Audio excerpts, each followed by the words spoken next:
going to be a vital part of emergency preparedness this year, for the remainder of this year. Now let me turn to Afghanistan. I've continued to make progress since I've spoke to you on Friday. We have moved thousands of people each day via U.S. military aircraft and civilian charter flights. In a little over 30 hours this weekend, we've evacuated an extraordinary number of people, as I will detail in a minute, about 11,000 individuals. That number will change day to day as the air and ground operations in Kabul vary. Our first priority in Kabul is getting American citizens out of the country as quickly and as safely as possible. At my direction, the State Department continues to reach out to the remaining Americans we have identified by phone, email, and other means to ascertain their whereabouts and their plans. We're executing a plan to move groups of these Americans to safety and to safely and effectively move them to the airport compound. For security reasons, I'm not going to go into the detail of what these plans entail, but I will say again today that I have said before, any American who wants to get home will get home. We've also been evacuating the citizens of our NATO allies and our partners, including their diplomats, their embassy staff, who remain in Afghanistan, and to get them back to their homes as well. And as we do this, we're also working to move our Afghan allies who stood with us side by side and other vulnerable Afghans, such as women leaders and journalists, out of the country. As of this morning, we have evacuated nearly 28,000 people since August the 14th on both U.S. and coalition aircraft, including civilian charters, bringing the total number of people we've evacuated since July to approximately 33,000 persons. In one 24-hour period this weekend, 23 U.S. military flights, including 14 C-17s, 9 C-130 flights, left Kabul carrying 3,900 passengers. We see no reason why this tempo will not be kept up. During the same period, our military facilitated another 35 charter flights, carrying an additional 4,000 evacuees to other countries that are taking them out. Altogether, we lifted approximately 11,000 people out of Kabul in less than 36 hours. It's an incredible operation. Let me be clear.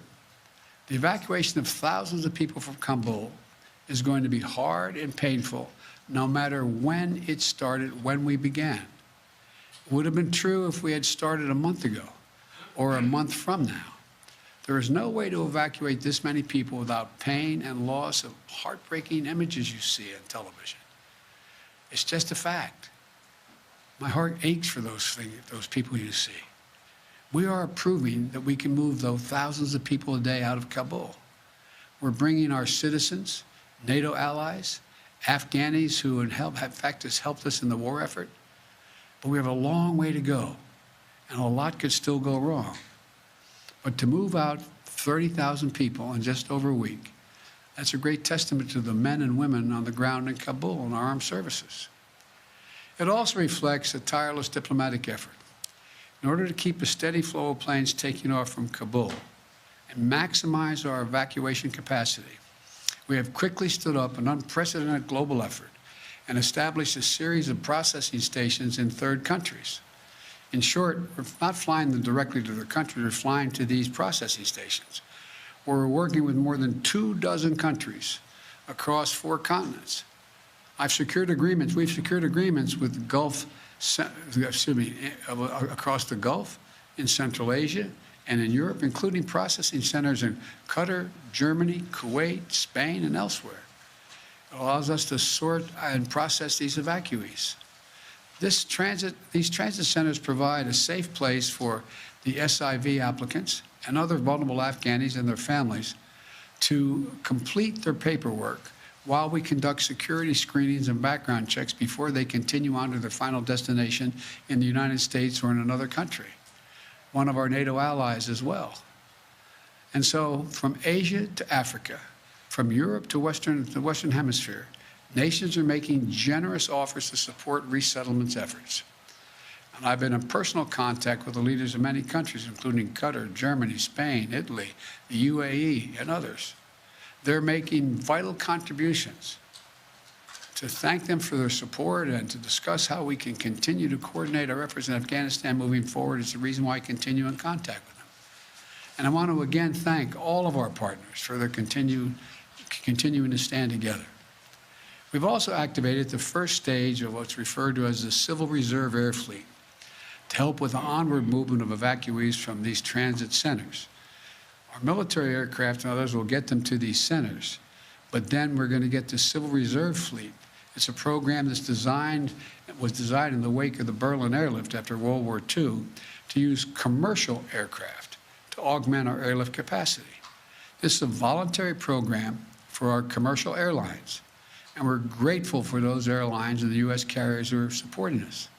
This effort will only use 3 or 4 planes from each of the major carriers, vast fleets of aircraft, so there should be no effect or a minimal effect on commercial air travel, and we'll stay in close coordination with our partners to mitigate any impact. These Civil Reserve flights will be helping facilitate the safe movement of people from staging locations and transit centers like Qatar or Germany to the United States or to a third country. None of them will be landing in Kabul. Now, the American aircraft, as part of this, will not be going to any country but the United States. As this effort unfolds, I want to be clear about 3 things. 1, planes taking off from Kabul are not flying directly to the United States. They're landing at U.S. military bases and transit centers around the world. Number 2, at these sites where they're landing, we are conducting thorough scrutiny, security screening for everyone who is not a U.S. citizen or a lawful permanent resident. Anyone arriving in the United States will have undergone a background check. Number 3, once screened and cleared, we will welcome these Afghans who helped us in the war effort over the last 20 years to their new home in the United States of America, because that's who we are. That's what America is. You know, I've been touched by the outpouring of support that we've seen from communities, organizations across America mobilizing to support these efforts. So many of these Afghans stood bravely by U.S. troops in Afghanistan. And now, the United States, including veterans groups, refugee settlement agencies, religious organizations, and so many others, are standing with our Afghan allies. It exemplifies the best of America. And I want to say again just how difficult this mission is and how dangerous the dangers it poses to our troops on the ground. The security environment is changing rapidly. There are civilians crowded at the airport, although we've cleared thousands of them. We know that terrorists may seek to exploit the situation and target innocent Afghans or American troops. They're maintaining constant vigilance we're maintaining the constant vigilance to monitor and disrupt threats from any source, including the likely source being ISIS-K, the Afghan affiliate referred to as ISIS-K. But we're under no illusions about the threat. I said on Friday, ISIS-K is a sworn enemy of the Taliban, and they have a history of fighting one another. But every day we have troops on the ground. These troops and innocent civilians at the airport face the risk of attack from ISIS-K from a distance, even though we're moving back the perimeter significantly. We're working hard and as fast as we can to get people out. That's our mission. That's our goal. And our determination to get every American citizen home and to evacuate our Afghan allies is unwavering. We continue to see not only the enormous scope and scale of the effort, we will see the individual lives that are affected, the families that are desperate to get home to their loved ones in America, the communities of veterans who have mobilized to try to help their former interpreters get to safety, the frightened Afghans who aren't sure what to do. To state the obvious, it's heartbreaking. We're all seeing it. We see it. We feel it. You can't look at it and not feel it. Nothing about this effort is easy.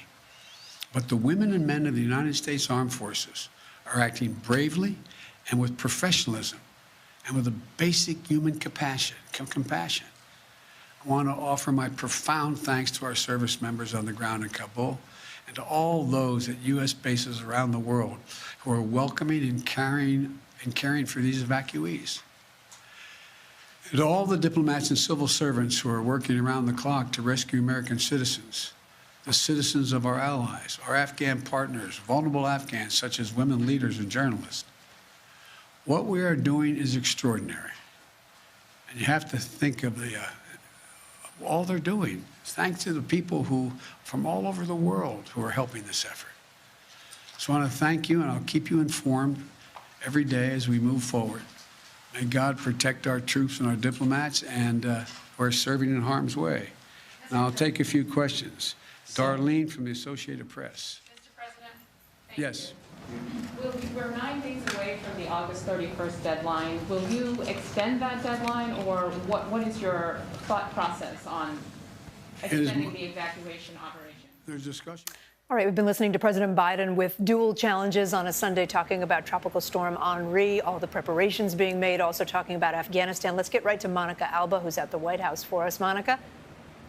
The president, of course, there, Kate, offering a bit of a status report, touting some progress, specifically that in the course of about 30 hours this weekend, the U.S. was able to evacuate more than 11,000 people from Kabul. That includes both American citizens, Afghan allies, and third-party nationals. But the president there also acknowledging just how tenuous, desperate, and dangerous the security situation is just beyond the airport gates. He said it was, quote, hard and painful to see some of the images there, but that the evacuation would continue and that the White House is very closely monitoring potential terrorist threats from ISIS affiliates in the country of Afghanistan who could be targeting Americans.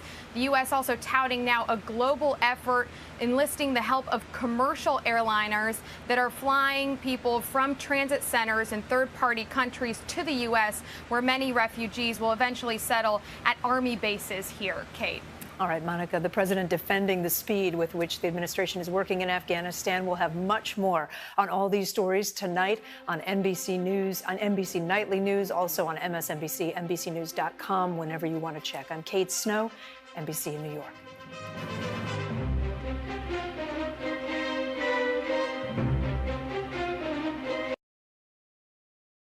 Getting to the airport. Some said it they feel abandoned by the U.S.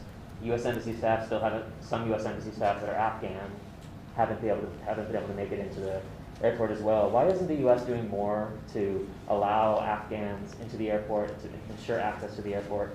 And are you still opposed to setting up an extended perimeter around the airport to help ease that access?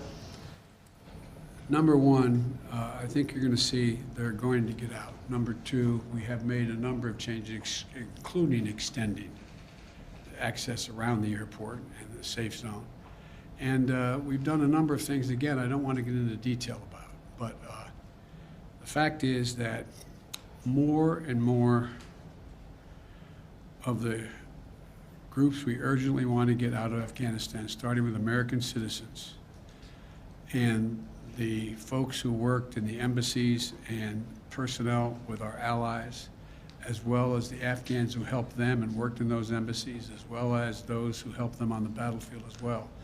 We are working diligently to make sure we've increased the ability to get them out. We've changed the gate operations and a whole range of things, and that's why we've been able to significantly increase the number of people we're getting out. And will the Taliban agree to an extension past August 31st? Have you discussed that with them? We've discussed a lot with the Taliban. They've been cooperative in extending some of the perimeter. That remains to be seen whether we ask that question. Ed, fire away. Yes, Mr. President, actually following up on Andrew's question, because the United States is now negotiating with the Taliban over airport access and such, do you now trust them? And then a question on the public response. A new poll out today shows Americans wanted to withdraw from Afghanistan, but they disapprove of the way you've handled it. Poll also found that based in part on what's transpired in the last week, a majority of Americans, and forgive me, I'm just the messenger, no longer consider you to be competent, focused, or effective in the job. I haven't seen that poll. It's out there from CBS this morning. What would you say to those Americans who no longer believe that you're up to the job? I had a basic decision to make. I either withdraw America from a 20-year war that, depending on whose analysis you accept, cost us $150 million a day for 20 years or $300 million a day for 20 years, who, and you know I carry this card with me every day, and who, in fact, where we lost 2,448 Americans dead and 20,722 wounded. Either increase the number of forces we keep there and keep that going, or I end the war. And I decided to end the war. As I said the other day, you know, the only reason we're in Afghanistan is this is the place from which bin Laden attacked the United States of America. Had this been in another Middle Eastern country where he could have easily have moved from, we would have never gone to Afghanistan. So the question is, when is the right time to leave? Where are our national interests? Where do they lie? And the idea that we are in a situation where we can not recognize that terrorism has metastasized around the world, and the need for us to focus on other parts of the world which create an even greater danger of an al-Qaeda-like operation beginning, can't be ignored. And we are, as you well know, because you follow this, we are a number of places where we're doing that without permanent basing American forces there. So I think when this is over, the American people have a clear understanding of what I did, why we did it, and but look, that's the job. My job is to make judgments. My job is to make judgments no one else can or will make. I made them. I'm convinced I'm absolutely correct in not deciding to send more young women and men to war for a war that, in fact, is no longer warranted. On the question of the Taliban, though, do you trust them now that you have to negotiate with them? I don't trust anybody, including you. I love you, but you know, there's not a lot of people I trust. To look, the Taliban has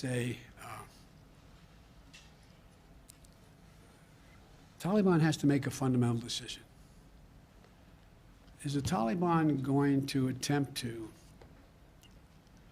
be able to unite and provide for the well-being of the people of Afghanistan, which no one group has ever done since before, dealing for hundreds of years?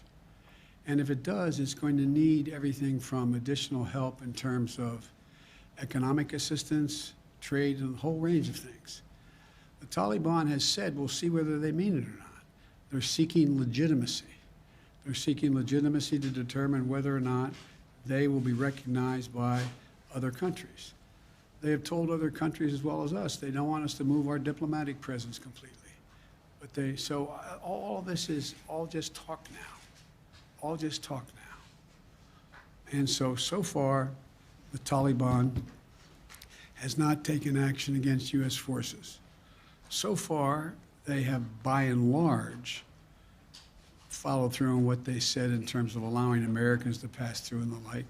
And I'm sure they don't control all of their forces. It's a ragtag force. And so we'll see. We'll see whether or not what they say turns out to be true. But the bottom line is this, folks. Look, at the end of the day, if we didn't leave Afghanistan now, when do we leave? Another 10 years? Another 5 years? Another year? I'm not about to send your son or your daughter to fight in Afghanistan. I don't see where that is in our overwhelming interest. And the talk about how our interests are going to be impacted, let me tell you, you're sitting in Beijing or you're sitting in Moscow. Are you happy we left? They'd love nothing better for us to continue to be bogged down there, totally occupied with what's going on. So the idea, I think that history is going to record, this was the logical, rational, and right decision to make. So thank you all so very much. Sanctions against the Taliban, the British are calling for sanctions. They're going to discuss sanctions on Tuesday. Would you support sanctions against the Taliban under certain conditions? On Friday, you mentioned harsh conditions if they misbehave. The answer is yes. It depends on the conduct. Thanks. Mr. President, what about ISIS and the threat that Americans face now?